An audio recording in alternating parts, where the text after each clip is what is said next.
হাদিসে পাকে আছে এক বান্দা ধীরে ধীরে চলতে থাকবে, এই দুইজনের একজন জোরে দৌড়ে সামনের দিকে যাইতে থাকবে।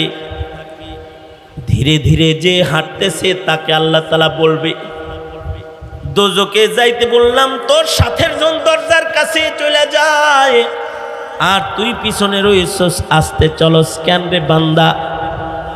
বান্দা বলবে, আল্লাহ আমি তোমার রহমতের আশায় আস্তে আস্তে যাইতেছি, যদি তোমার দয়া হয় আর যদি আমার ডাক দাও। আল্লাহর রাসূল বলেন, আল্লাহ তাআলা বলবেন, যা আমার রহমতের উপরে যেহেতু তোর ইয়াকিন আছে, রহমতটা তোরে দিয়ে দিলাম, তোকে জাহান্নাম থেকে মুক্তি দিয়ে দিলাম, মাফ করে দিলাম। আল্লাহ তাআলা দৌড়ে যে বান্দা জাহান্নামের দিকে যাইতেছে তাকে ডেকে বলবি, এত তড়িৎ গতিতে দৌড়ায় দোজকে যাস কেন রে বান্দা? দাঁড়া, এত তাড়াতাড়ি দৌড়ে দোজকের দিকে কেন যাইতেছ? বান্দা বলবে, আল্লাহ দুনিয়াতে কত হুকুম তুমি করছো, তোমার একটা হুকুম দুনিয়াতে তামিল করি নাই, তোমার একটা হুকুম দুনিয়াতে আমি মানি নাই, যা আজকে আমি নেকি হিসাবে তোমার কাছে পেশ করতে পারি, আজকে দোজকে যাওয়ার একটা হুকুম করছ, এই হুকুমটাও যদি না মানি তাহলে বান্দা দাবি করবো কেমনে? কমাস কম আজকের হুকুমটা পালন করে তোমার গোলামের সিল লাগানোর জন্য দৌড় দিয়েছি। আল্লাহ বলবেন, আমার হুকুম যেহেতু তুই মানছস, আমার হুকুমের দাম যেহেতু তোর কাছে আছে, যারে বান্দা যা, তোরেও মাফ করে দিলাম। রব যদি কাউরে মাফ করে দেয় তাহলে এইভাবে রহমত দিয়ে মাফ করে দিতে থাকবে, কারণ সাবাকাত রাহমাতি আলা গাযাবি, আল্লাহ পাকের রাগ গুসার চাইতে রহমতের পাওয়ার বেশি। আল্লাহু আকবার জোরে করে বলেন। আল্লাহ বলতে পারে, যা রাস্তার ভিতরে বৈশা চোখের পানি ফেইলা আমারে ভয় পায় যে বলছিলি আস্তাগফিরুল্লাহ, যা এর কারণে রহমত দিয়ে দিলাম, মাফ করে দিলাম, বলতে পারে। কারণ হলো আল্লাহ তো মালিক ইয়াউমিদ্দিন, এই সূরা ফাতিহাতে পড়ি যে আমরা দিন, আল্লাহ তাআলা বিচার দিবসের মালিক, মালিক ইয়াউমিদ্দিন, হাকিম ইয়াউমিদ্দিন না, মালিক ইয়াউমিদ্দিন। তিনি বিচার দিবসের মালিক, মালিক যিনি, তিনি ইচ্ছা করলে যাকে তাকে ক্ষমা করে দিতে পারে, তিনি ক্ষমা করে দিতে পারে। বহু ইমানদার এমন আছে যারা মালিকের দয়া পায়া এমন ভাবে আল্লাহর জান্নাতে চলে যাবে। আবার কিছু বান্দা আছে যারা নবীর শাফাত পায়া জান্নাতে চলে যাবে। নবীর শাফাত, আমাদের নবীজির একটা শান হইল, আমাদের নবীজি হইলেন হাবিবুল্লাহ। আমাদের নবীজি কি? জোরে আওয়াজ করে বলেন, আমাদের নবীজি কি? আমাদের নবীজি হইলেন হাবিবুল্লাহ। হ্যাঁ, এক এক নবীর এক এক শান, কেউ জাবিহুল্লাহ, কেউ খলিলুল্লাহ, কেউ কালিমুল্লাহ, কিন্তু আমাদের নবীজি হাবিবুল্লাহ।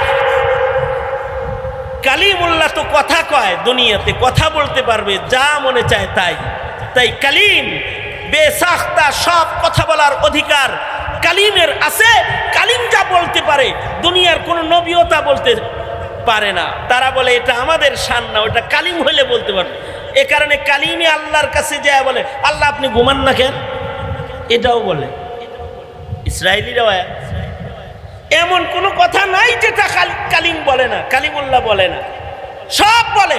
এ কারণেই তো শেখ জাকারিয়া বলছেন, ভিক্ষুকেও বলে, এই জিগা তো আমার মিসকিন বানাইছে কি আরে আল্লাহ? তো আল্লাহর কাছে কালিম দেয়া বলে, আল্লাহ এরে মিসকিন বানাইছেন কিল্লেগা, হাত পা নাই কিল্লেগা, এরকম বিকলাঙ্গ বানাইছেন কিল্লেগা? হ্যারে কইও দোজকে হের বরাবর একটা ছিদ্রি আছে, ওটা বন্ধ করার লেগে এরকম বানাইছে। যা যা মনে চায় তাই জিজ্ঞাসা করতে পারে, কারণ হলো কালিম।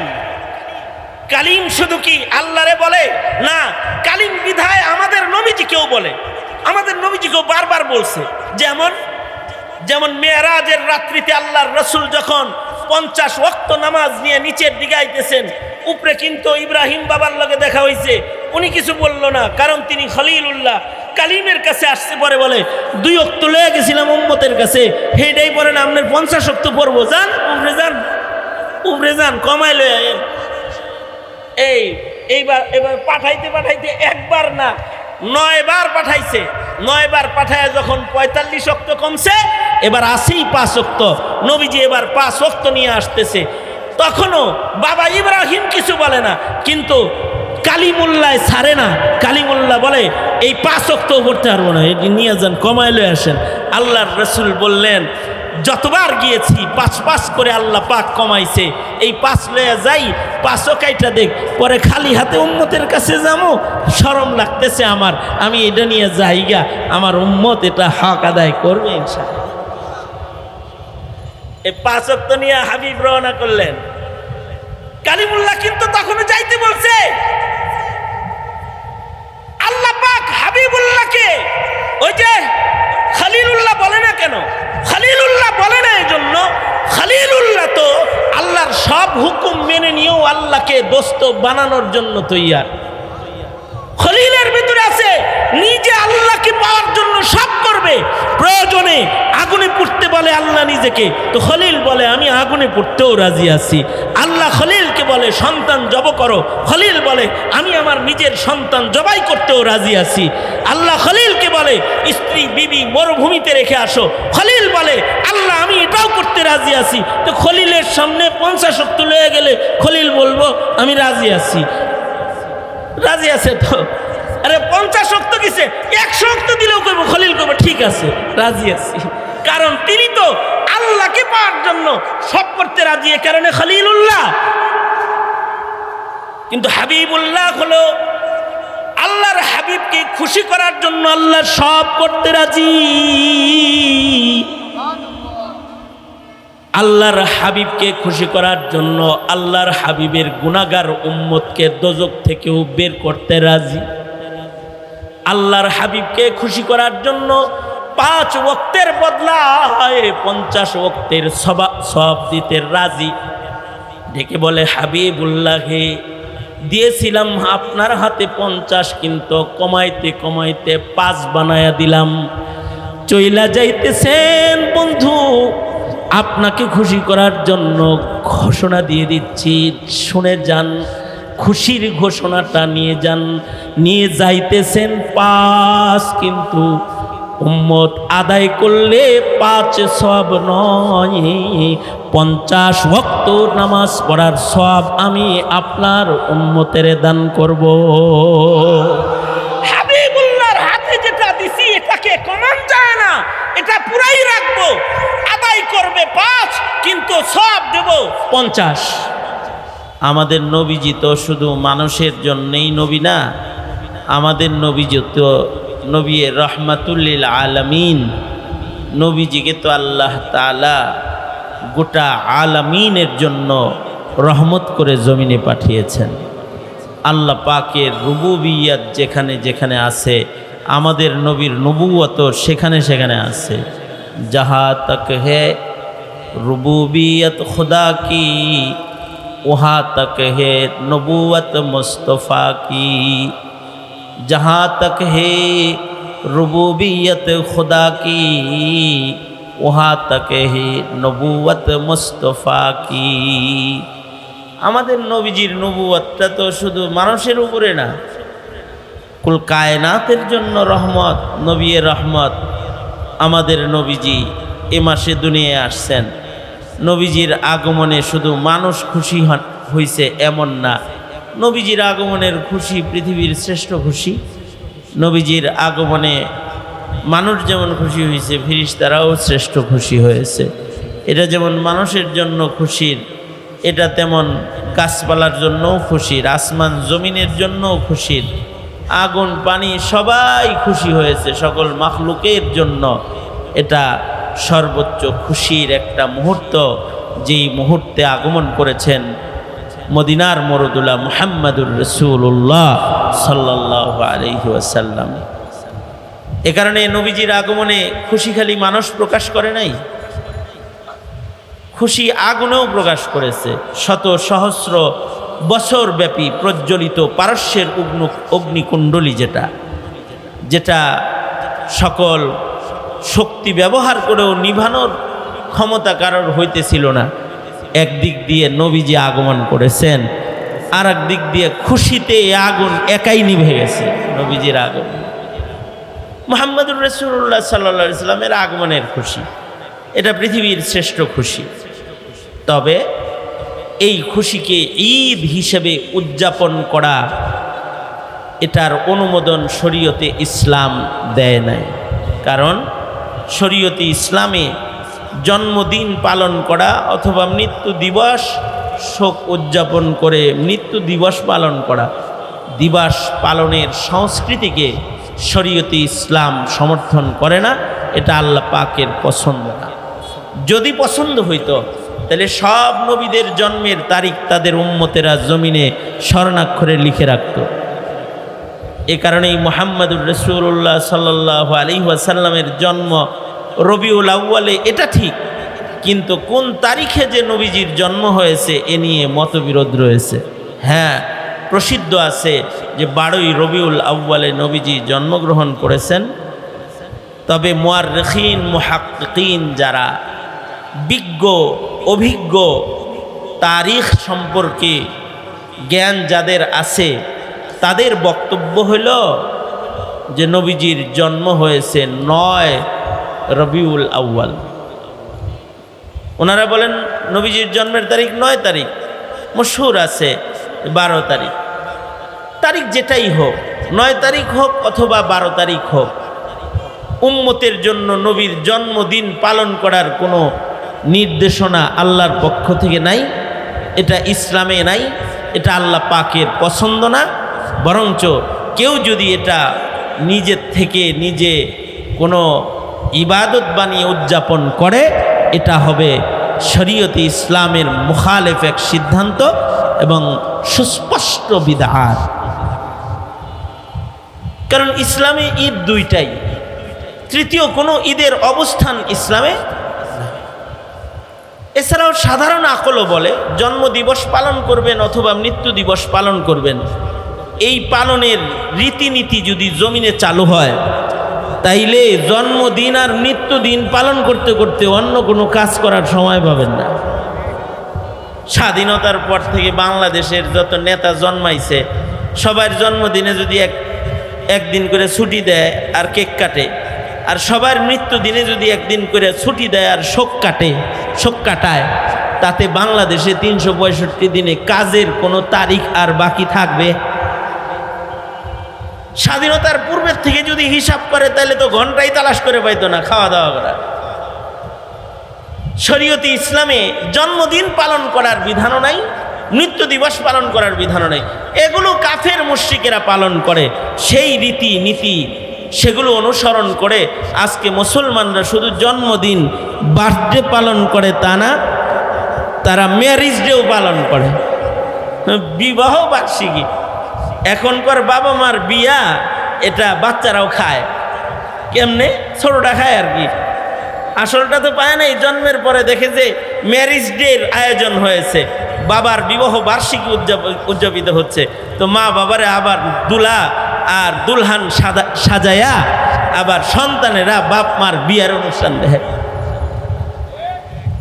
এই কুসংস্কৃতি, এগুলো ইসলামের নয়, এগুলো হলো লাল চামড়াওয়ালাদের কাছ থেকে আসা প্রোডাক্ট, যা মুসলিম সমাজকে জরুরি কাজ থেকে অন্যায় কাজের মধ্যে লিপ্ত রাখার এক প্রয়াস মাত্র। জন্মদিন উদযাপন করা অথবা মৃত্যু দিবস উদযাপন করা শরীয়তে ইসলামে নেই। হ্যাঁ, ইসলামে ঈদের দিন আছে, দুটি ঈদ আছে। একটা ঈদের নাম হলো ঈদুল ফিতর, আর একটা ঈদের নাম হলো ঈদুল আযহা। ঈদুল ফিতর এটা কোনো দিবসের সাথে এর সম্পর্ক নাই, দিনের সাথে সম্পর্ক নাই। ঈদুল ফিতরের সম্পর্ক, ঈদের সম্পর্ক হলো বান্দার ইবাদতের সাথে।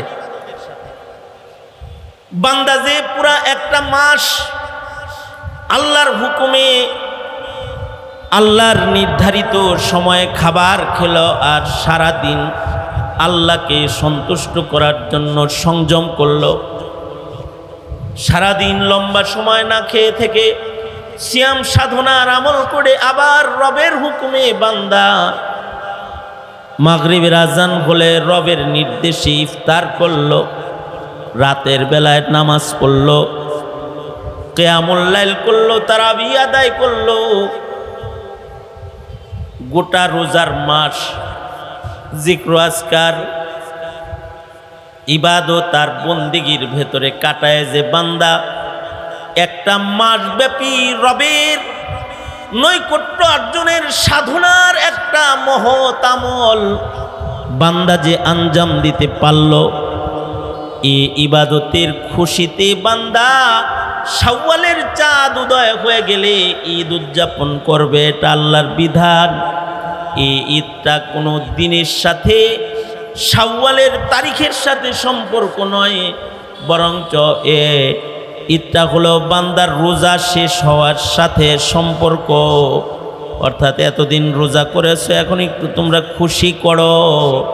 এই খুশিটা তোমার কৃত ইবাদতের খুশি। এ কারণে আল্লাহর রাসূল বলেন, যারা রোজা রাখো না তারা কিন্তু ঈদগাহে এসো না। যে রোজা রাখে না ঈদ তো তার জন্য না, ঈদ তার যে রোজা রাখছে।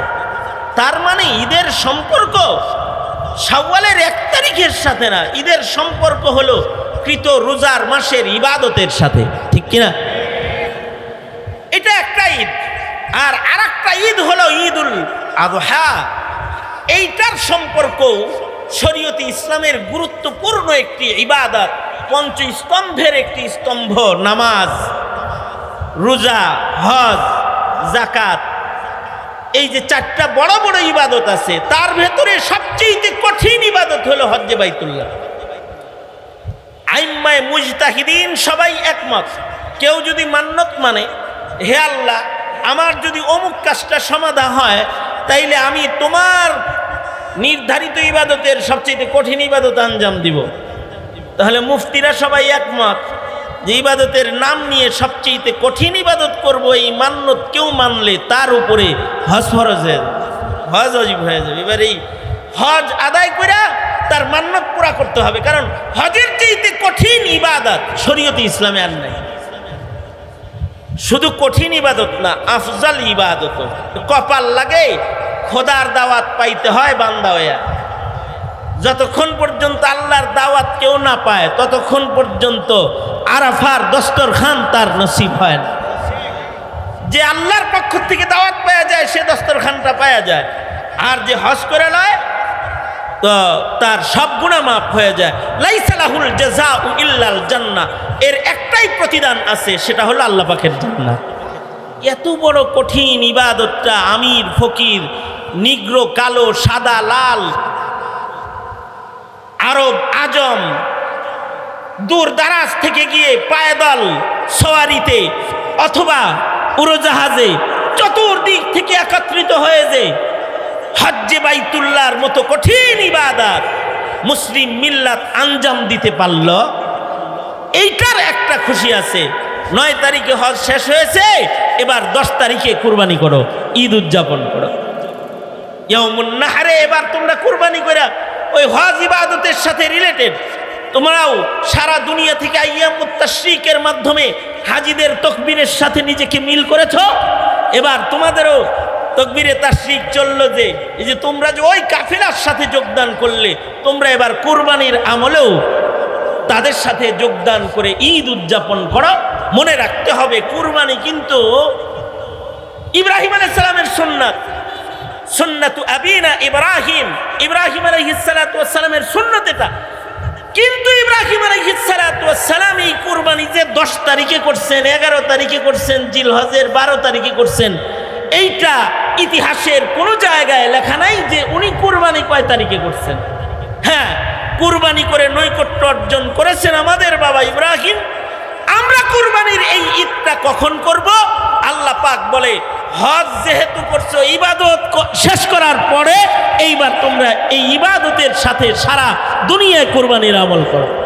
তার মানে এইটারও সম্পর্ক কোনো দিবস পালনের সাথে না, এটার সম্পর্ক একটা ইবাদত সম্পন্ন করার কারণে একটা খুশি আল্লাহ পাক ইবাদতের খুশি ঈদ শিরোনামে, আনন্দ হোলি দিবস দিবস শিরোনামে মুসলমানকে আল্লাহ তাআলা তোহফা দান করেছে। তাইলে শরীয়তে ইসলামের ঈদ এগুলো ইবাদতের সাথে রিলেটেড সম্পর্ক। কিন্তু যারা শরীয়তে ইসলামে তৃতীয় ঈদ নির্ধারণ করে নবীজির জন্ম দিবসে কেক কাটার মাধ্যমে যারা ঈদ উদযাপন করে, এরা শরীয়তে ইসলামের বিধানকে বৃদ্ধাঙ্গুলি প্রদর্শন করে নিজের থেকে নিজে ইবাদত চালু। সুতরাং রবিউল আউয়াল মাস এই ঈদ পালনের মাস না।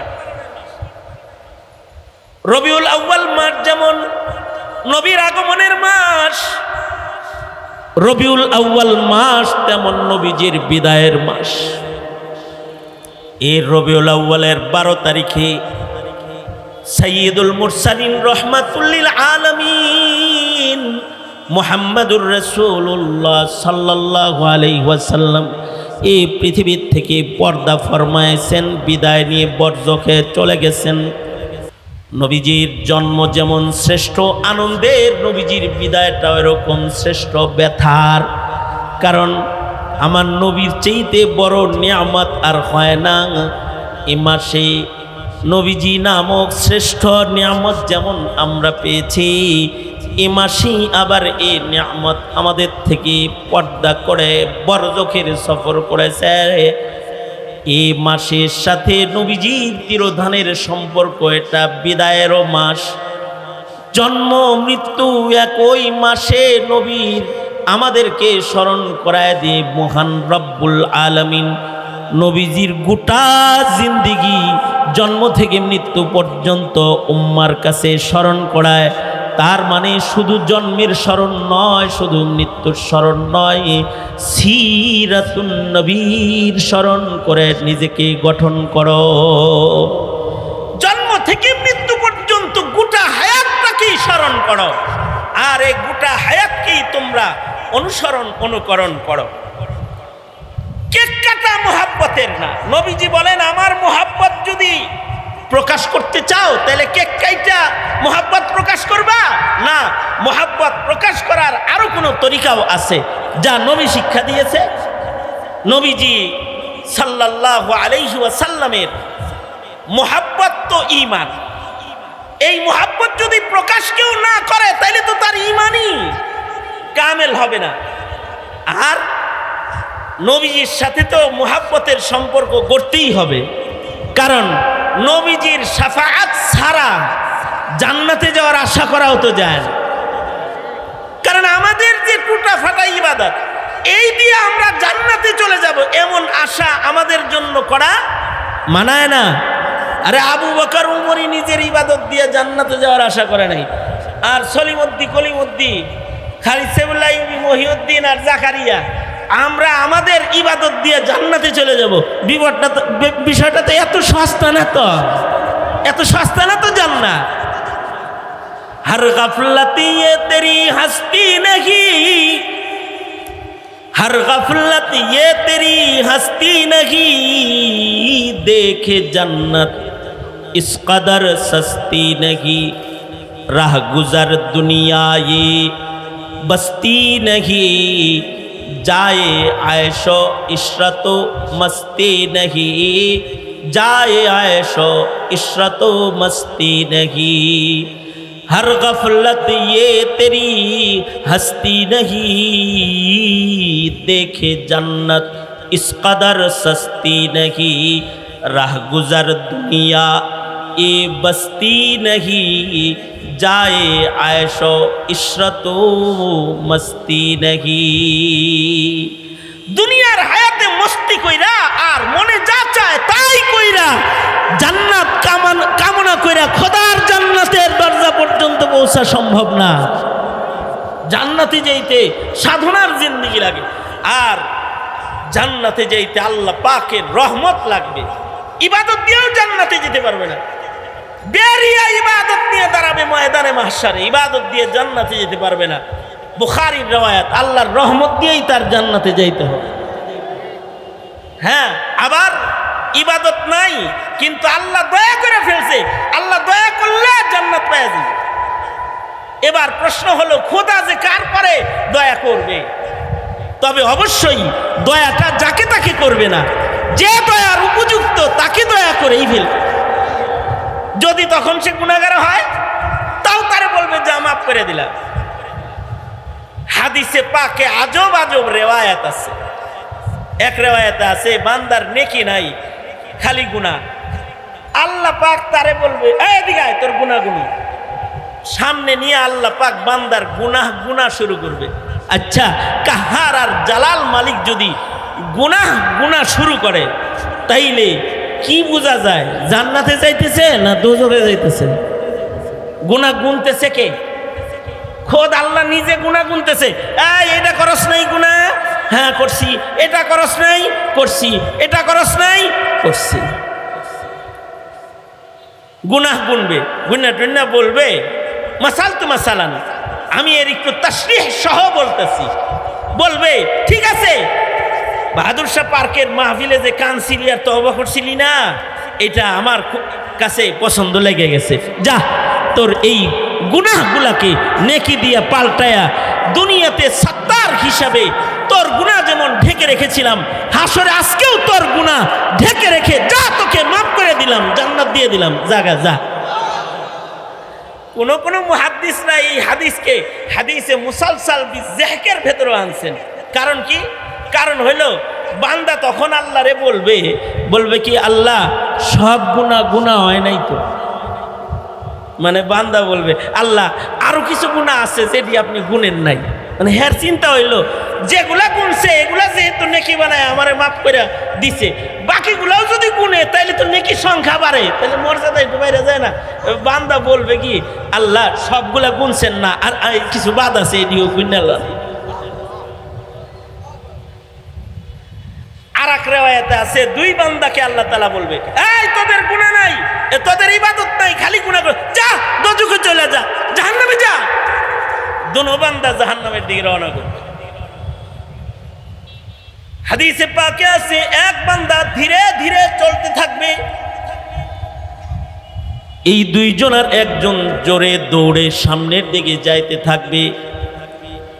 ধীরে ধীরে যে হাঁটতেছে তাকে আল্লাহ তাআলা বলবে, দোজখে যাইতে বললাম তোর সাথের জন দরজার কাছে চলে যায়, আর তুই পিছনে রইছস, আস্তে চলস কেন রে বান্দা? বান্দা বলবে, আল্লাহ আমি তোমার রহমতের আশায় আস্তে আস্তে যাইতেছি, যদি তোমার দয়া হয় আর যদি আবার ডাক দাও। আল্লাহর রাসূল বলেন, আল্লাহ তাআলা বলবেন, যা আমার রহমতের উপরে যেহেতু তোর ইয়াকিন আছে, রহমতটা তোরে দিয়ে দিলাম, তোকে জাহান্নাম থেকে মুক্তি দিয়ে দিলাম, মাফ করে দিলাম। আল্লাহ তাআলা দৌড়ে যে বান্দা জাহান্নামের দিকে যাইতেছে তাকে ডেকে বলবি, এত তড়িৎ গতিতে দৌড়ায় দোজখে যাস কেন রে বান্দা? দাঁড়া, এত তাড়াতাড়ি দৌড়ে দোজখের দিকে কেন যাইতেছ? বান্দা বলবে, আল্লাহ দুনিয়াতে কত হুকুম তুমি করছো, তোমার একটা হুকুম দুনিয়াতে তামিল করি নাই, তোমার একটা হুকুম দুনিয়াতে আমি মানি নাই, যা আজকে আমি নেকি হিসাবে তোমার কাছে পেশ করতে পারি। আজকে দোজখে যাওয়ার একটা হুকুম করছ, এই হুকুমটাও যদি না মানি তাহলে বান্দা দাবি করব কেমনে? কমাস কম আজকের হুকুমটা পালন করে তোমার গোলামের সিল লাগানোর জন্য দৌড় দিয়েছি। আল্লাহ বলবেন, আমার হুকুম যেহেতু তুই মানছস, আমার হুকুমের দাম যেহেতু তোর কাছে আছে, যারে বান্দা যা, তোরেও মাফ করে দিলাম। রব যদি কাউরে মাফ করে দেয় তাহলে এইভাবে রহমত দিয়ে মাফ করে দিতে থাকবে, কারণ সাবাকাত রাহমাতি আলা গাযাবি, আল্লাহ পাকের রাগ গুসার চাইতে রহমতের পাওয়ার বেশি। আল্লাহু আকবার জোরে করে বলেন। আল্লাহ বলতে পারে, যা রাস্তার ভেতরে বৈশা চোখের পানি ফেইলা আমারে ভয় পায় যে বলছিলি আস্তাগফিরুল্লাহ, যা এর কারণে রহমত দিয়ে দিলাম, মাফ করে দিলাম, বলতে পারে। কারণ হলো আল্লাহ তো মালিক ইয়াউমিদ্দিন, এই সূরা ফাতিহাতে পড়ি যে আমরা দিন, আল্লাহ তাআলা বিচার দিবসের মালিক, মালিক ইয়াউমিদ্দিন, হাকিম ইয়াউমিদ্দিন না, মালিক ইয়াউমিদ্দিন। তিনি বিচার দিবসের মালিক। মালিক যিনি, তিনি ইচ্ছা করলে যাকে তাকে ক্ষমা করে দিতে পারে। তিনি ক্ষমা করে দিতে পারে। বহু ইমানদার এমন আছে যারা মালিকের দয়া পায়া এমন ভাবে আল্লাহর জান্নাতে চলে যাবে। আবার কিছু বান্দা আছে যারা নবীর শাফাত পায়া জান্নাতে চলে যাবে। নবীর শাফাত। আমাদের নবীজির একটা শান হইল, আমাদের নবীজি হইলেন হাবিবুল্লাহ। আমাদের নবীজি কি? জোরে আওয়াজ করে বলেন, আমাদের নবীজি কি? আমাদের নবীজি হইলেন হাবিবুল্লাহ। হ্যাঁ, এক এক নবীর এক এক শান। কেউ জাবিহুল্লাহ, কেউ খলিলুল্লাহ, কেউ কালিমুল্লাহ, কিন্তু আমাদের নবীজি হাবিবুল্লাহ। কালিমুল্লাহ তো কথা কয়, দুনিয়াতে কথা বলতে পারবে, যা মনে চায় তাই। তাই কালিম, বেসাখতা, সব কথা বলার অধিকার কালিমের আছে। কালিম যা বলতে পারে দুনিয়ার কোন নবীও তা বলতে পারে না। তারা বলে এটা আমাদের শান না, ওটা কালিম হইলে বলতে পারবে। এ কারণে কালিমে আল্লাহর কাছে যায় বলে, আল্লাহ আপনি ঘুমান না কেন, এটাও বলে। ইসরায়েলিরাও এমন কোনো কথা নাই যেটা কালিম বলে না, কালিমুল্লাহ বলে না, সব বলে। এ কারণেই তো শেখ জাকারিয়া বলছেন, ভিক্ষুকেও বলে, এই জিগায় তো আমার মিসকিন বানাইছে কি আরে আল্লাহ। তো আল্লাহর কাছে কালিম দেয়া বলে, আল্লাহ এরে মিসকিন বানাইছেন কিল্লেগা, হাত পা নাই কিল্লেগা, এরকম বিকলাঙ্গ বানাইছেন কিল্লেগা। হ্যারে কইও দোজকে হের বরাবর একটা ছিদ্রি আছে, ওইটা বন্ধ করার লেগে এরকম বানাইছে। যা যা মনে চায় তাই জিজ্ঞাসা করতে পারে, এ কারণে হলো কালিম। কালিম শুধু কি আল্লাহরে বলে না, কালিম বিধায় আমাদের নবীজিকেও বলে। আমাদের নবীজিকেও বারবার বলছে। যেমন মেরাজের রাত্রিতে আল্লাহর রসুল যখন 50 ওয়াক্ত নামাজ নিয়ে নিচের দিকে আইতেছেন, উপরে কিন্তু ইব্রাহিম বাবার লগে দেখা হয়েছে, উনি কিছু বলল না, কারণ তিনি খলিলুল্লাহ। কালিমের কাছে আসছে, পরে বলে 2 ওয়াক্ত লয়ে গেছিলাম উম্মতের কাছে, হেডাই পরে না আপনার 50 ওয়াক্ত পড়বো, যান উপরে যান কমাই লয়ে আয়েন। এবার পাঠাইতে একবার না 9 বার পাঠাইছে। 9 বার পাঠায় যখন 45 ওয়াক্ত কমছে, এবার আসেই 5 ওয়াক্ত। নবীজি এবার 5 ওয়াক্ত নিয়ে আসতেছে। তখনও বাবা ইব্রাহিম কিছু বলে না, কিন্তু কালিমুল্লাহ ছাড়ে না। কালিমুল্লাহ বলে এই 5 ওয়াক্ত পড়তে পারবো না, এটি নিয়ে যান, কমাই লয়ে আসেন। আল্লাহর রসুল বললেন, যতবার গিয়েছি 5 করে আল্লাহ পাক কমাইছে, এই 5 লয়ে যাই, 5ও কাইটা দেখ, পরে খালি হাতে উম্মতের কাছে যাবো, শরম লাগতেছে আমার, আমি এটা নিয়ে যাইগা, আমার উম্মত এটা হক আদায় করবে ইনশাআল্লাহ। এই 5 ওয়াক্ত নিয়ে হাবিব রওনা করলেন। কালিমুল্লাহ কিন্তু তখনও যাইতে বলছে। আল্লাহ পাক হাবিবুল্লাহকে ওই যে খলিলুল্লাহ বলে না কেন?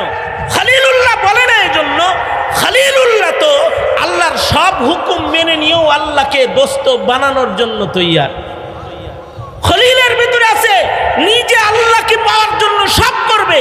প্রয়োজনে আগুনে পুড়তে বলে আল্লাহ নিজেকে, তো খলিল বলে আমি আগুনে পুড়তেও রাজি আছি। আল্লাহ খলিলকে বলে সন্তান জব করো, খলিল বলে আমি আমার নিজের সন্তান জবাই করতেও রাজি আছি। আল্লাহ খলিলকে বলে স্ত্রী বিবি মরুভূমিতে রেখে আসো, খলিল বলে আল্লাহ আমি এটাও করতে রাজি আছি। তো খলিলের সামনে 50 ওয়াক্ত লয়ে গেলে খলিল বলবো আমি রাজি আছি। রাজি আছে তো? আরে 50 ওয়াক্ত কিসে, 100 ওয়াক্ত দিলেও করবো, খলিল করবো ঠিক আছে রাজি আছি, কারণ তিনি তো আল্লাহকে পাওয়ার জন্য সব করতে রাজি, এ কারণে খলিলুল্লাহ। কিন্তু হাবিবুল্লাহ হলো আল্লাহর হাবিবকে খুশি করার জন্য আল্লাহ সব করতে রাজি।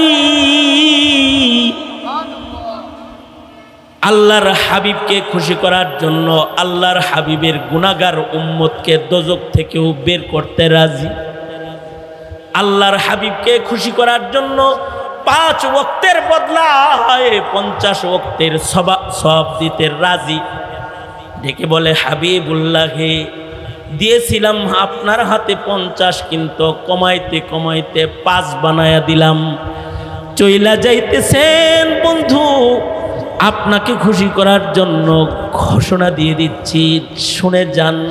খুশির ঘোষণাটা নিয়ে যাইতেছেন 5, কিন্তু উম্মত আদায় করলে 5 সওয়াব নয়, 50 ওয়াক্ত নামাজ পড়ার সওয়াব আমি আপনার উম্মতের দান করব। হাবিবুল্লাহর হাতে যেটা দিছি এটাকে কমান যায় না, এটা পুরাই রাখবো। আদায় করবে 5, কিন্তু সওয়াব দেব 50। কারণ হাবিবরে খুশি করার জন্য। আর হাবিব যদি বলে, হাবিবুল্লাহ যদি বলে, আল্লাহ আমার এই গুনাহগার এই যে লক্ষ্মীবাজারের এই উম্মতটা, তার অনেক গুনাহ, কিন্তু আমি তাকে ছাড়া জান্নাতে যাবো না। কারণ নবীজি তো কাউকে ছাড়া জান্নাতে যাইবেন না। উম্মতের একটা ফরদ দোজখে থাকতে আল্লাহর রাসূল জান্নাতে প্রবেশ করবেন না। নবীজি যে এই মুহাব্বতটা উম্মতকে দিবে, উম্মতের নবীর হক আদায় করতে দিব না। উম্মতের উপরেও দায়িত্ব আছে নবীর কিছু হক, সেই হকগুলা যদি কেউ আদায় করে তাহলে ওইটা হলো মুহাব্বত।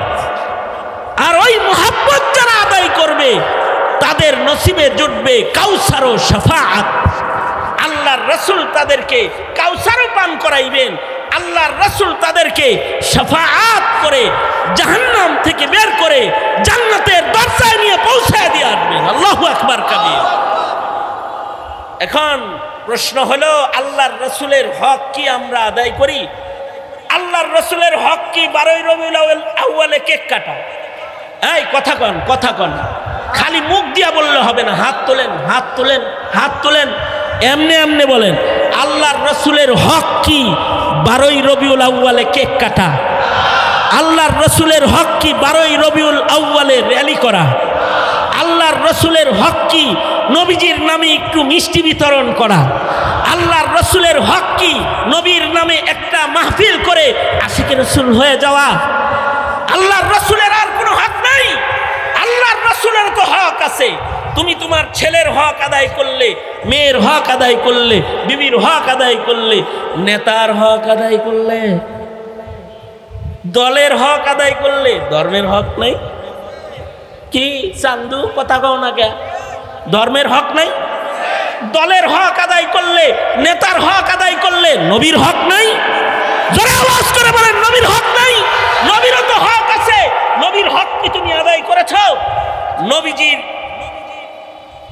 বড় বড় 4টি হকের ভেতরে নবীজির 1 নাম্বার হক হলো নবীজিকে তাসদীক বির রাসূল বিজামিই কামালাতিহি, নবীজির সকল যোগ্যতা সহকারে নবীজির উপরে বিশ্বাস স্থাপন করা, নবীজির সকল কামালাতকে বিশ্বাস করা। অর্থাৎ নবীজিকে খালি নবী মানলেই হবে না, শেষ নবী মানা। ঠিক আস্তে করে কনকা, নবীজিকে খালি শেষ নবী মানলে হক আদায় হয় না। নবীর সকল মুজিজাগুলোকে মানা, নবীর সকল কামালাতের উপরে বিশ্বাস স্থাপন করা। যারা নবীজির কামালাত সহ নবীজিকে মানে না, তারা নবীর 1 নম্বর হক আদায় করে না। এরা 1 নম্বর হক আদায় না করার কারণে বেঈমান হয়ে যায়। বেঈমান হইলেও শাফাআত পাইব তো? কথা কন না কেন? বেঈমান হলেও শাফাআত পাবে তো? তাহলে 1 নম্বর হক কি বললাম? তাসদীক বির রাসূল বিজামিই কামালাতিহি, আল্লাহর রাসূলের সকল কামালাত সহ আল্লাহর রাসূলের নবুয়ত ও রিসালাতের উপরে ঈমান আনয়ন করা। তার মানে বিশ্ব নবী শেষ নবী এটাও মানা। এ কারণেই আমরা আপনাদের সন্তানদেরকে শিখাইতে বলি যে সন্তানদের শিখাও নবীর পরে নবী নাই, সংসদে আইন চাই। কারণ এই আইনটা সংসদে না হইলে মুসলমানের ঈমান রক্ষা হবে না। ঠিক না বে ঠিক করে আওয়াজ করে বলেন। তাহলে কি নবীর পরে এটা নবীর হক। নবীকে শেষ নবী বলা, নবীকে শেষ নবী বিশ্বাস করা নবীজির হক। এই হক যারা না মানবে তারা কাফের। তারা কি? ভণ্ড যত নবী, কাদিয়ানি, বরকতুল্লাহ সহকারে যত নবী, মুসাইলামা কাজ্জাব থেকে শুরু করে যা আসছে আর সামনে যা নবীর দাবিদার আসবে সব কি? জোরে আওয়াজ করে বলেন সবাই কি? আরো জোরে আওয়াজ করে বলেন সবাই কি? কাফের। এইটা যারা মানবে না তারাও, শুধু তাই না, এইটা যারা মুখ দিয়ে বলবে না তারাও। শাইখুল ইসলাম আহমদ শফি রহমতুল্লাহ আলাইহির লাস্ট ফতোয়া হলো, কাদিয়ানীকে যারা কাফের মনে করবে না ওরাও কাফের। কাদিয়ানীকে কেউ যদি কাফের মনে না করে তাহলে ও কাফের। তাইলে এই শিক্ষাটা কি নিজের প্রজন্মের প্রত্যেকটা সন্তানকে দেওয়া দরকার কি দরকার না? যদি না দেই তাইলে কি আমার সন্তান আপনার সন্তান শাফাত পাইব তো? ইমানদার হইব তো? শুধুই মাত্র শেষ নবী মানলেই চলে না। আল্লাহর রাসূলের যত মুজিজা রয়েছে সকল মুজিজার উপরে থাকবে ঈমান।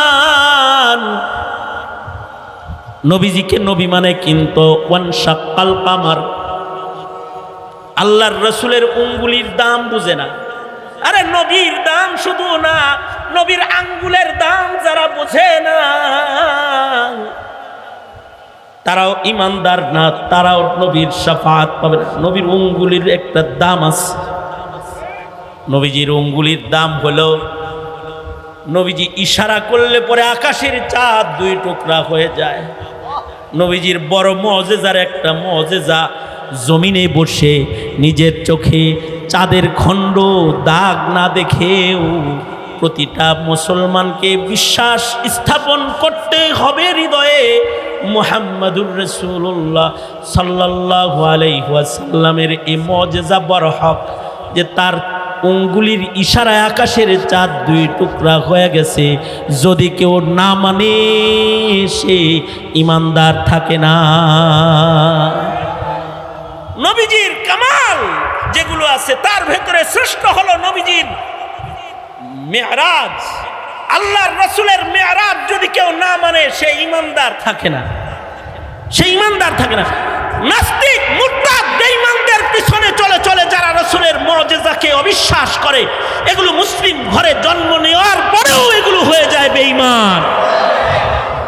কারণ ওরা নবীজির কামালাত এর উপরে ঈমান আর বিশ্বাস স্থাপনকারী না। ওরা আল্লাহর রাসূলের আঙ্গুলি দিয়ে সাগরের বরকত প্রবাহিত। নবী আলাইহিস সালাতু ওয়াস সালাম জঙ্গে হুদাইবিয়াতে আঙ্গুলি ধরে রাখছেন, আঙ্গুলির মাথা দিয়ে পানি বের হইছে। এই পানি 1400 সাহাবী পান করেছে, ওযু করেছে, গোসল করেছে, শেষ হয় নাই। বর্ণনাকারী বর্ণনা করে বলেন নবীর আঙ্গুলি দিয়ে এমন ভাবে পানি বের হইছে এটা 1500 না 1.5 লক্ষ মানুষ খাইলেও শেষ হইত না। নবীজির মুজিজা, আল্লাহর রাসূলের মুজিজা মানতে হয়। কারণ এ কারণেই আইম্মায়ে কেরাম বলেন পৃথিবীর সবচেয়ে দামি পানি হলো যে পানি নবীর আঙ্গুলি দিয়ে বের হইছে। জমজমের চাইতেও দামি। সবচেয়ে দামি পানি কোনটা? এইটা হলো প্রশ্ন। উত্তর হলো সবচেয়ে দামি পানি হলো ওই পানি যা নবীজির আঙ্গুলি দিয়ে বের হইছে। নবীজির আঙ্গুলি দিয়ে বের হইছে এই পানি সবচেয়ে দামি পানি। কারণ এই পানি মখসুস কিছু মানুষের নসিবে জুটেছে, কিয়ামত পর্যন্ত কারোর নসিবে জুটবে না। জমজম তো আমার আপনার নসিবে জুটছে, কিয়ামত পর্যন্ত কত মানুষ জমজম খাবে, কিন্তু ওইটা ওই নবীজির সাহাবীরা ছাড়া আর কেউ সামনে আর পাবে না। সাহাবীদের ভেতরেও সবাই পায় নাই, যারা জায়গা মতো হাজির ছিল তারা পাইছে। আল্লাহর রাসূলের উঙ্গুলির বরকত কিসনে জর্রু কো উঠায়া और सहरा कर दिया, किसने कतरू को उठाया और दरिया कर दिया, किसकी हिकमत ने यतीमों को किया दुर्रे यतीम और गुलामों को ज़माने भर का मौला कर दिया, दुर्फिशानी ने तेरी कतरू को दरिया कर दिया, दिल को रोशन कर दिया, आँखों को बीना कर दिया, खुद न थे जो राह पर औरों के हादी बन गई, क्या नज़र थी जिसने मर्दों को मसीहा कर दिया, क्या नजर थी जिसने मर्दू को मसीहा कर दिया। আল্লাহর রাসূলের কামালের অভাব নাই, আল্লাহর রাসূলের মুজিজার অভাব নাই। সব নবীর মুজিজা গুনা যায়, মুহাম্মদুর রাসূলুল্লাহ সাল্লাল্লাহু আলাইহি ওয়াসাল্লামের মুজিজা গুনা যায় না।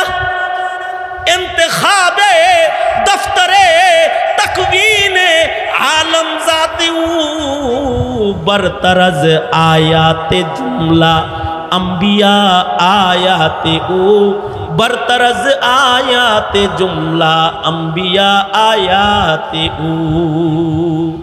আল্লাহর রাসূলের মুজিজা গুণে শেষ করা যায় না, কিন্তু নবীজির সব মুজিজার উপর ঈমান রাখতে হয়। যারা নবীর মুজিজা মানে না ওরাই এক সময় নাস্তিক হয়, বেঈমান হয়, মুরতাদ হয়, কারণ ওরা নবীর মর্যাদা বুঝে না। তাইলে আল্লাহর রাসূলের হকের ভেতরে এক নাম্বার হক বললাম আমি, এক নাম্বার হক সেটা হলো তাসদীক বির রাসূল বিজামি কামালাতিহি।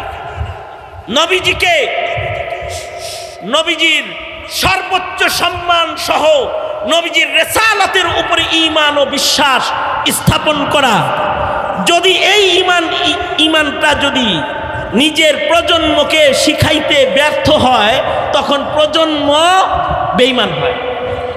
এই ঈমানটাই যদি ঘরের কর্তা তার সন্তানকে শিখাইতে ব্যর্থ হয় তো সন্তানটা নাস্তিক মুরতাদ হয়, অথবা সে ইসলাম ছেড়ে দিয়ে কাদিয়ানি হয়, অথবা সে টাকার লোভে খ্রিস্টান হয়। হয় কি হয় না? হয়েছে কি হয় না? হয়। নবীর রিসালাতকে তার পরিপূর্ণ হক সহ যখন সে মানে না তখন সে খ্রিস্ট ধর্মকে নিজের ধর্ম বানায়। সুতরাং এটা নবীজির এক নম্বর হক যে নবীজির শান মাকাম সহ নবীজির উপরে বিশ্বাস রাখা। আল্লাহর রাসূলের দুই নম্বর হক হলো হুব্বুন নবী, হুব্বুন নবী। নবীজিকে মোহাব্বত না করে কেউ ইমানদার হয় না। এ কারণে হার ইমানদার নবীকে মোহাব্বত করবে। মোহাব্বতের পরিমাণটা কতটুকু হবে আল্লাহর রাসূল বলে গেছেন। আল্লাহর রাসূল বলেন লা ইউমিনু, বুখারীর riwayat, লা ইউমিনু আহাদুকুম হাত্তা আকুনা আহাব্বা ইলাইহি মিন ওয়ালিদিহি ওয়া ওয়ালাদিহি ওয়ান নাসি আজমাইন। আল্লাহর রাসূল বলেন ততক্ষণ পর্যন্ত কামিল মুমিন হইতে পারবা না যতক্ষণ না তুমি তোমার মার চাইতে, বাপের চাইতে আমি রাসূলের বেশি মহব্বত না করবা, যতক্ষণ না তুমি তোমার সন্তান, বিবি, পরিবার পরিজনের চাইতে আমারে বেশি মহব্বত না করবা, যতক্ষণ পর্যন্ত তুমি তোমার বন্ধু বান্ধব, তোমার সকল মানুষের চাইতে আমি কি রাসূল হিসেবে তোমার কাছে যতক্ষণ পর্যন্ত শ্রেষ্ঠ মহব্বত না পাবো, লা ইউমিনু, নবীজি বলেন সে ততক্ষণ পর্যন্ত ইমানদার হবে না। হ্যাঁ, যদি মহব্বতটা হয় কামেল দরজার মহব্বত তখন সে কামেল ইমানদার হয়। এই কথাটা বর্তমান প্রজন্মের মুসলমান হিসেবে মুসলিমরা বুঝে না, কিন্তু আল্লাহর রাসূলের যুগের ছোট ছোট বাচ্চারাও কথাটা বুঝত। এ কারণে ছোট ছোট বাচ্চারাও বাবা মার চাইতেও রাসূলকে বেশি ভালোবাসত। মাআজ, মুআউযিজ, ছোট ছোট বাচ্চা রাসূলকে দুনিয়ার সব কিছুর চাইতে বেশি ভালোবাসে, নিজের জানের চাইতে বেশি ভালোবাসে। রাসূলের যুগের ছোট ছোট মায়ের কোলের শিশুরাও এটা বুঝত, তারা রাসূলকে সর্বোচ্চ ভালোবাসত। আমাদের সন্তানদের এই ভালোবাসাটা যে ঈমান, এটা যে নবীর হক, এটা আমরা না শিখানোর কারণে আমাদের সন্তানদের হৃদয়ে নেতার প্রেম পাওয়া যায়, গুরুর প্রেম পাওয়া যায়, বন্ধুর প্রেম পাওয়া যায়, বান্ধবীর প্রেম পাওয়া যায়, কিন্তু নবীর প্রেম পাওয়া যায় না। নবীজিকে ভালোবাসার তরিকাই যেন বুঝে না, নবীর ভালোবাসা প্রকাশ করাও যেন জানে না। কারণ এই ভালোবাসাটা যে ঈমান, এই ভালোবাসাটা নিচে এই যে হাউজে কাউসারের পিয়ালা, এই ভালোবাসাটার মাধ্যমে যে শাফাআতে কুবরা, এগুলো বুঝেই না। এ কারণে নবীজিকে ভালোবাসা জানে না। এইটা সাহাবায়ে কেরাম বুঝেছেন বিদায় সাহাবীরা মা বাবার চাইতে রাসূলকে বেশি ভালোবাসতেন, নিজের জানের চাইতেও নবীজিকে বেশি ভালোবাসতেন। এইটা যতক্ষণ পর্যন্ত আমরা আমাদের প্রজন্মকে না বুঝাবো, ততক্ষণ পর্যন্ত ওদের ঈমান কামেল ঈমান হবে না। এ কারণে নবী প্রেম, এটা নবীর হক, এটা বুঝাইতে হবে, এটা শিখাইতে হবে। এটা না শিখাইলে ঈমানদার হবে না। এই মুহাব্বতটা আদায় করার একটা তরিকা হলো ৩ নম্বর হক, ইত্তিবায়ে সুন্নাত।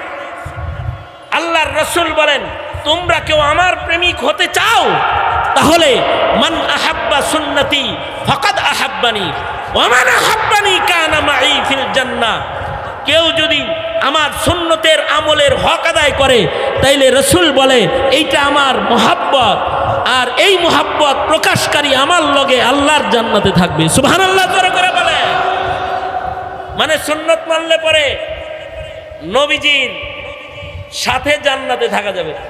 তার মানে যার ভিতরে সুন্নত বেশি, তার ভিতরে নবীর মুহাব্বতও বেশি। যার ভিতরে সুন্নত কম, তার ভিতরে নবীর মুহাব্বত, জোরে আওয়াজ করে বলেন, তার ভিতরে নবীর মুহাব্বত। দেওবন্দ মাদ্রাসার পাশে এক বুজুর্গ ছিলেন, বড় আশিকে রাসূল ছিলেন। হ্যাঁ, তিনি একদিন স্বপ্নে দেখতেছেন, তার স্বপ্নে দেখতেছেন যে এলাকায় এলান হয়েছে, এই অমুক 3 রাস্তার মোড়ে তো মুহাম্মদুর রাসূলুল্লাহ সাল্লাল্লাহু আলাইহি সাল্লাম বসে রয়েছে। এটা স্বপ্নে দেখতেছে। নবীজিকে কেউ যদি কিয়ামত পর্যন্ত স্বপ্নে দেখে, তাহলে এই স্বপ্নটা সত্য স্বপ্ন। এই স্বপ্নটা শয়তান দেখাইতে পারবে না। এইটাও নবীর মুআজিজা। নবীজি বলেন, মান রাআনি ফিল মানামি ফাকাদ রাআনি। কেউ যদি আমাকে স্বপ্নে দেখে, সে আমাকেই স্বপ্নে দেখলো।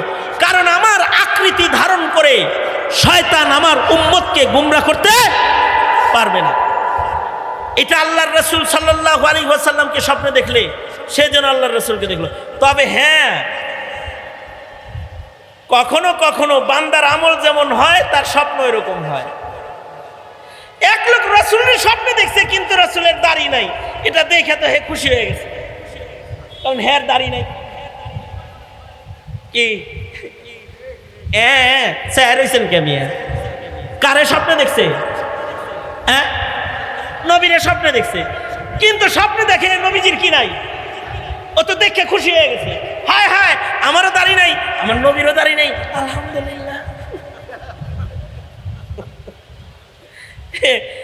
মনে মনে তো হে খবিসে শুকরিয়া আদায় করে হালাইছে। এই স্বপ্ন আবার জমানার এক বুজুর্গ ওনার কাছে যায় বলছে, গালেবান আব্দুল আজিজ মুহাদ্দিস দেহলভী রাহমাতুল্লাহ আলাইহি, ওনার কাছে যায় বলে কি, হুজুর আমি তো আল্লাহর রাসূলের স্বপ্নে দেখে হালাইছি। মাশাআল্লাহ, ভালো কথা, নবীজির স্বপ্নে দেখছো, খুব একটা ভালো একটা আলিশান কাম হয়েছে। কারণ তাইলে তো তোমার ফজিলত একটু বাড়ছে, কারণ রাসূলকে যারা স্বপ্নে দেখছে তারা রাসূলকেই দেখছে, এইটার ভিতরে কোনো ই নাই। তবে হুজুর একটা বরকতের বিষয় হলো, আমারও দাড়ি নাই, নবীজিরও দাড়ি নেই, এটা দেখছি। আব্দুল আজিজ মুহাদ্দিস দেহলভী বলে, খবিস তুই পুরা রাসূলের স্বপ্নে দেখাস নাই, যেটুক দেখছিস অর্ধেক দেখছিস।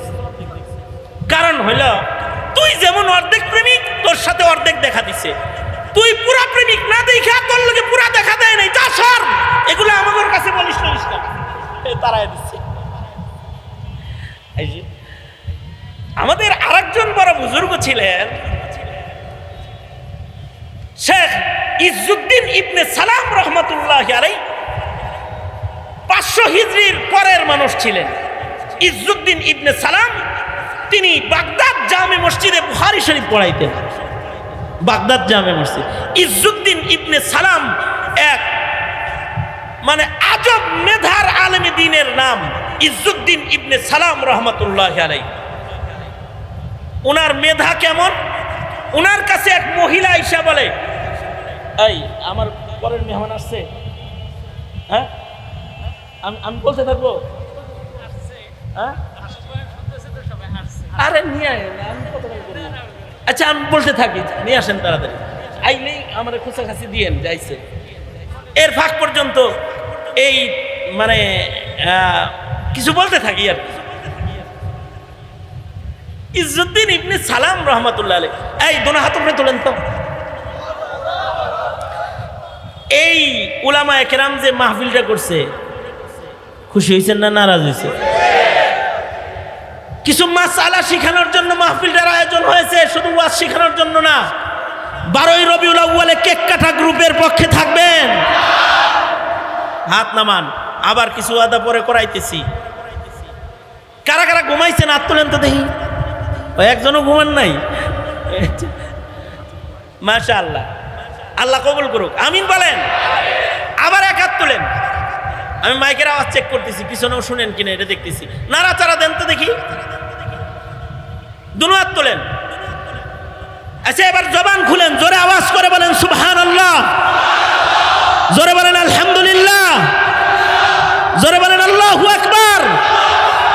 রবিউল আউয়ালের একটা হক আদায় করেন, জোরে বলেন কাফের কাফের, কাদিয়ানীরা কাফের, নবীর পরে নবী নাই, সংসদে আইন চাই, নবীর পরে নবী নাই, সংসদে আইন চাই। হাত নামান। একটা কাম করে নিলাম আর কি।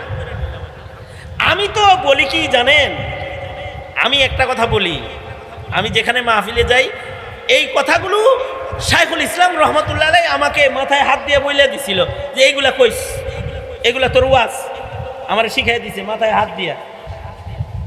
এই মাথায় হাত দিয়া যে কথাগুলো বলতে বলছিল আমারে, তার ভিতরে একটা কথা হইল, আমাদের দেশে তোমরা যারা বাড়িঘর করো, নতুন ফ্ল্যাট করো, ফ্ল্যাটের উপরে লেখো বিসমিল্লাহির রহমানির রহিম, লেখে না? বাড়ির দরজায় লেখে না? ফ্ল্যাটের গেটে লেখে না? কি লেখে?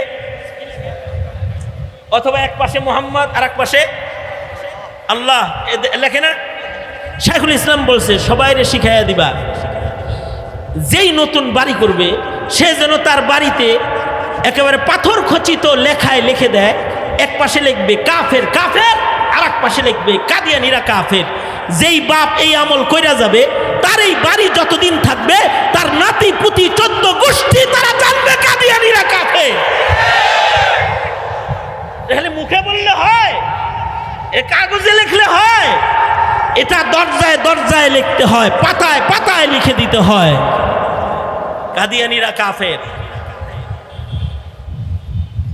মুহতারাম হাজিরিন, যাই হোক, আমি আমার আলোচনায় যাই। ইজ্জুদ্দিন ইবনে সালাম এত বড় একজন আলেমে দ্বীন ছিলেন, ওনার কাছে একজন আয়েশা এক মহিলা বলতেছে যে আমি তো মহিলা মানুষ মারা গেলে তার গোসল আমি দেই, কিন্তু একজন তো গোসল দিতে আমরা নিতে আইছে, আমি তো হায়েজা, আমার ঋতুস্রাব চলছে, এখন ঋতুস্রাব অবস্থায় মাইয়িতকে গোসল দেওয়া যাবে কি না? তা ইজ্জুদ্দিন ইবনে সালাম রহমতুল্লাহ আলাইহি বললেন যাবে, যাও গোসল দাও, দিতে পারবা, জায়েজ আছে। মহিলা বলে দলিল কি? ইজ্জুদ্দিন ইবনে সালাম বললেন তুমি মহিলা মানুষ এত দলিল দিয়ে কি করবা? কেউ যদি জিগায় তোমারে তাহলে বললো বুখারী শরীফ আছে। বাইরের ছাত্ররা কয় কি মাসালা জিগাইলেন? কয় ঋতুস্রাব হালতে মাইয়িত গোসল দেওয়া যাবে কি যাবে না এটা জিগাইছি। কি বলছে? বলছে জায়েজ আছে। দলিল কই? কইছে বুখারী শরীফে আছে। ছাত্ররা বুখারী খুঁজে পাতা পাতা খুঁজাও আর দলিল খুঁজে পায় না। সকালবেলায় ছাত্ররা যায় বলে উস্তাদ জি মাসালা নাকি বুখারী শরীফে আছে, কোনো জায়গায় তো খুঁজে পাই না। ইজ্জুদ্দিন ইবনে সালাম বললেন কালো কালো অক্ষরে সব থাকে না, কিছু জিনিস নিচে থাকে, নিচে থেকে বাইর করা লাগে।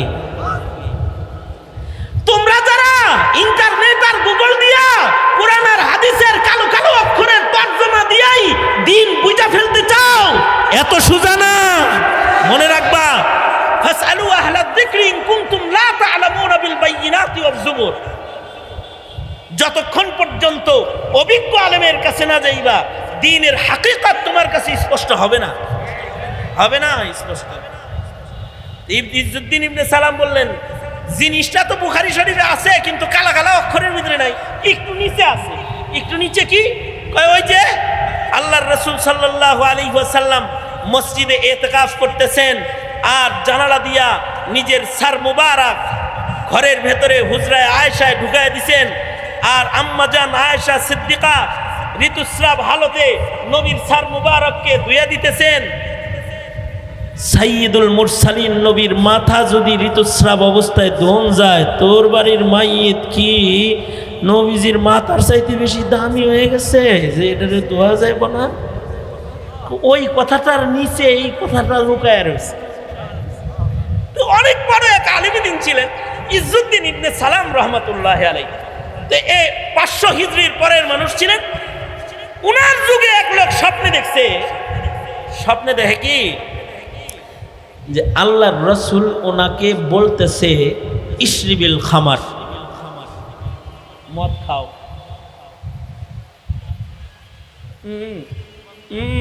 স্যার হইছেন কে? কি স্বপ্নে দেখছে?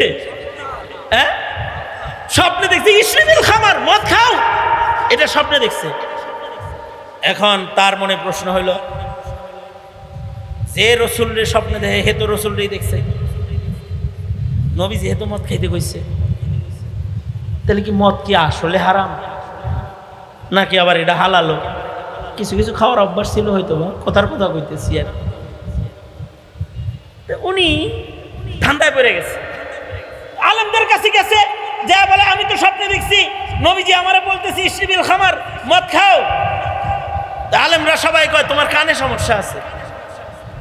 আল্লাহর রাসূল যে লা তাশরিব কইছে, তুমি লাডা শুনছো না, ওখানে কইছে লা তুমি শুনছো ইশরি। আরে নবীজি নিষেধ করছে, তুমি আমর শুনছো, নির্দেশ সূচক শুনছো, তোমার কানে সমস্যা। আরে না আমি আমার কি এর কানে সমস্যা, স্পষ্ট বাজবার লাগছে। রাসূল কয় ইশরিবিল খামার। তাইলে তোমার এই স্বপ্নের তাবির আমরা করতে পারবো না, যাও ইজ্জুদ্দিন ইবনে সালাম রহমতুল্লাহ আলাইহি ওনার কাছে যাও, উনি গেলে গা, ওনার কাছে গেলে পরে উনি তোমাকে এইটা বুঝাই দিতে পারে। এ কারণে স্বপ্নে দেখা দাদি নানি আর চাষির কাছে স্বপ্ন বলতে নাই বেটা।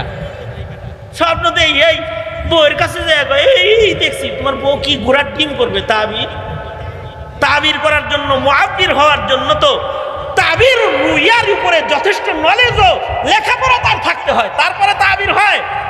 আজিজে মিসরের স্বপ্নের তাবির ইউসুফ নবী করছে, আর কেউ করতে পারে নাই। তোমার স্বপ্নের তাবিরও যে সে করতে পারবে না।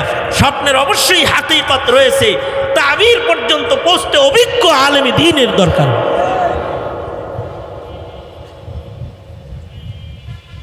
ওই যে সম্রাট আকবর স্বপ্নে দেখছে, কি স্বপ্নে দেখতে জানেন? সম্রাট আকবর, সম্রাট আকবর স্বপ্নে দেখছে ইয়া ইউহাল বাশার লা তাজবাহুল বাকার। হে স্বপ্নে দেখছে এর কাছে ওহী আইতাছে, ওহীতে জিবরাইল আয়া হেরে ডাকে কি কইতেছে, ইয়া ইউহাল বাশার লা তাজবাহুল বাকার, এই গরু জবাই করে খাইস না। আসলে গুমরা যখন হয়ে গেছে তখন গুমরা স্বপ্ন দেখা শুরু করছে। যাই হোক, বাহারহাল আমি যেটা বলতেছিলাম, ইজ্জুদ্দিন ইবনে সালামের কাছে যায় যখন বলছে যে নবীর স্বপ্নে দেখলাম আর নবীজি বললেন ইশরিবিল খামার, এটা কি? ইজ্জুদ্দিন ইবনে সালাম বলে ঠিকই তো বলেছে রাসূল। তার মানে কি? তার মানে হলো দুনিয়াতে একটা শরাব আছে, ওই শরাবটা দুনিয়ার মাটির উপরে কেউ যদি পান করে ফেলায়, মহান রব্বুল আলামিন তাকে জান্নাতের শরাব পান করায় শরাবের নহর জান্নাতে তাকে দিবে। দুনিয়ার ফলের রসের বাংলা মদের, ওই মদের শরাবের কথা না, অথবা খেজুর আর আঙ্গুরের রস দিয়া বানানো মদ, এই মদের কথা না, তোমাকে আলাদা একটা শরাব রাসূল পান করতে আদেশ করে গেছে। ওই শরাবটা যদি তুমি দুনিয়াতে পান করতে পারো তাহলে জান্নাতে নবীর সাথে দেখা হবে। জান্নাতের শরাব তুমি পান করতে পারবে। কয়টা কোন শরাব? কয় শরাব হলো শরাবে মুহাব্বত। এ কারণে আমাদের আকাবির বুজুর্গরা শেষ রাত্রিতে কাঁদতেন আর বলতেন, শরাবে মুহাব্বত পিলা দে খুদায়া, मोहब्बत की आतिश जला दे खुदाया, मोहब्बत की आतिश जला दे खुदाया, शराबे मोहब्बत पिला दे खुदाया, मोहब्बत की आतिश जला दे खुदाया। মুমিনের হৃদয়ে একটা শরাবের, একটা মুহাব্বতের শরাব পান করার চাহিদা থাকতে হয়। সেটা হলো আল্লাহ আল্লাহর রাসূলের মুহাব্বতের শরাব। আল্লাহ আল্লাহর রাসূলের মুহাব্বতের শরাব যেমন পান করা হয়, দুনিয়াতেও তাদের সাথে নবীর জিয়ারতটা তেমন হয়। এই বুজুর্গ দেওবন্দ এলাকায় এক আশিক রাসূল ছিলেন। হঠাৎ করে তার ইশকের কারণে সে স্বপ্নে দেখতেছে যে আল্লাহর রাসূল নাকি তাদের এলাকায় এসে বসে আছে। শেখজি উঠো উঠো, ওই 3 রাস্তার মোড়ে মুহাম্মাদুর রাসূলুল্লাহ সাল্লাল্লাহু আলাইহি ওয়াসাল্লাম বসে রয়েছে। তাড়াতাড়ি ঘুম থেকে উঠে স্বপ্নের ভেতরে সে স্বপ্নে দেখতেছে সে রাসূলের দিকে আগায় যাইতেছে।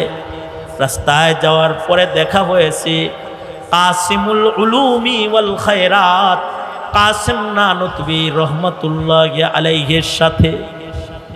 আপনি কই যান? কই শুনছি ওইখানে আল্লাহর রাসূল আছে, নবীজির কাছে যাইতাছি। কই আমিও তো ওখানে যাইতাছি, তো চলেন একসাথে যাই। কাসিম নানুতবি আস্তে আস্তে হাঁটতেছেন, কিন্তু শেখজি উনি আস্তে নয়, উনি দৌড়ে দৌড়ে তাড়াতাড়ি রাসূলের কাছে চলে গেছেন। যা দেখে নবীর পাশে বসার একটা জায়গা আছে। যাওয়ার পরে আল্লাহর রাসূল শেখজি আশিকের রাসূলকে আল্লাহর নবী নিজের পাশের চেয়ারটায় বসায় দিছেন। শেখজি বলে, আমি চিন্তা করতেছিলাম একটাই বসার জায়গায় এখানে রাসূল আমারে বসাইল।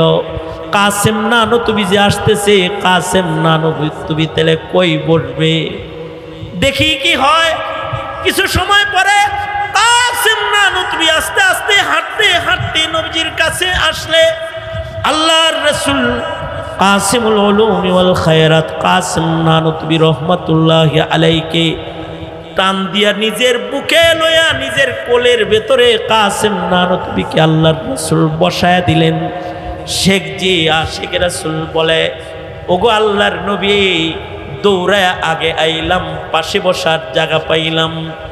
অবহেলা করে করে আস্তে আস্তে হাইটা কাসেম নানুতবি আসলো, আর সে কিনা আপনার কোলে বসার জায়গা পাওয়া গেল। বিষয়টা বুঝলাম না। আল্লাহর রাসূল বলে, তুমি তো এলোমেলো প্রেম লইয়া দৌড়ায় আসছ, কিন্তু আমার কাসেম আমার কাছে যখন আসতেছিল তখন আমিও এই পথ দিয়ে যেহেতু এসেছি, রাস্তার কোন জায়গায় জায়গায় আমি নবী কদম ফেলেছি, আমার কাসেম আমার কদমগুলো তালাশ করে করে কদমে কদম মিলায় মিলায় আমার অনুসরণ করে আসতেছিল। কোন জায়গায় আমার পা লাগছে ওই জায়গার বরকতটা পর্যন্ত লয়া লয়া আমার হাঁটার অনুসরণ করে করে আমার কাসেম আমার কাছে এসেছে। বলো, আমি কি আমার কাসেমকে আমার কোলে জায়গা দিব না? আমার অনুসরণকারীকে তো আমি কোলে নয়, আমার সাথে আল্লাহর জান্নাতে তার জায়গা হবে।